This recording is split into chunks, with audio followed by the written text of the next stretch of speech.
Bienvenue dans Graines de Fortune, épisode 3. Je m'appelle Rudy, je suis conseiller en gestion de patrimoine et aujourd'hui, je vais te parler de déclics de vie. Des déclics de vie qui te permettent d'avancer et, comme on dit, d'être une meilleure personne qu'hier. Aujourd'hui, j'ai envie de te parler de regard.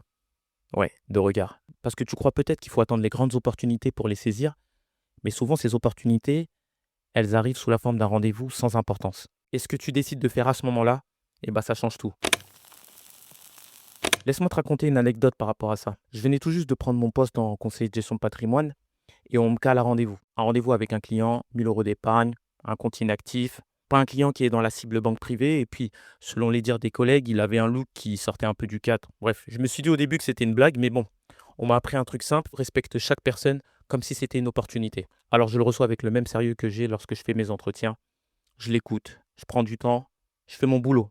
Et pendant l'entretien, je découvre qu'il possède près de 2 millions de patrimoine immobilier. Mais lui, à la base, il est venu que pour ses 1000 euros. Alors je fais ce qu'il a demandé, je lui fais les propositions sur ses 1000 euros. Le rendez-vous se termine, il part, et puis plus rien. Je laisse passer le temps. Un mois plus tard, il appelle l'agence. Il veut placer 500 000 euros. Ouais, un demi-million. Son conseiller habituel pense que c'est une blague. Et il lui dit, bon, bah écoutez, on va se prendre le rendez-vous. Le client, il refuse. Donc le conseiller va voir la directrice. La directrice, elle dit, oui, bah si vous ne voulez pas un conseiller, on peut vous mettre avec un conseiller privé. Donc en fait, un conseiller qui est au-dessus du conseiller de gestion de patrimoine. Lui, il dit non.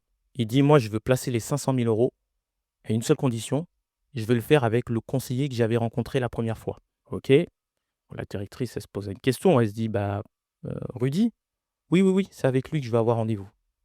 OK, on fixe le rendez-vous. Le rendez-vous se passe bien, on fait le placement et à la fin, voilà, il y a une question toujours qui me taraude. Je lui demande, je dis: «Bah, écoutez, monsieur, le rendez-vous s'est bien passé, mais heu, vous avez souhaité me voir exclusivement. Est-ce qu'il y a une raison?» Il me regarde et il me dit: «Vous m'avez respecté quand j'avais 1000 euros. Vous m'avez pris au sérieux et pour moi, quelqu'un qui respecte 1000, il est capable de gérer 500 fois plus». Ah là, il m'a fait cogiter et ce jour-là, j'ai compris un truc, mais que je connaissais déjà. C'est que le respect, c'est pas une question de montant, c'est une question de posture. Tu veux gérer des millions? Commence déjà par gérer les petites sommes avec sérieux. Tu veux avoir la confiance des gens?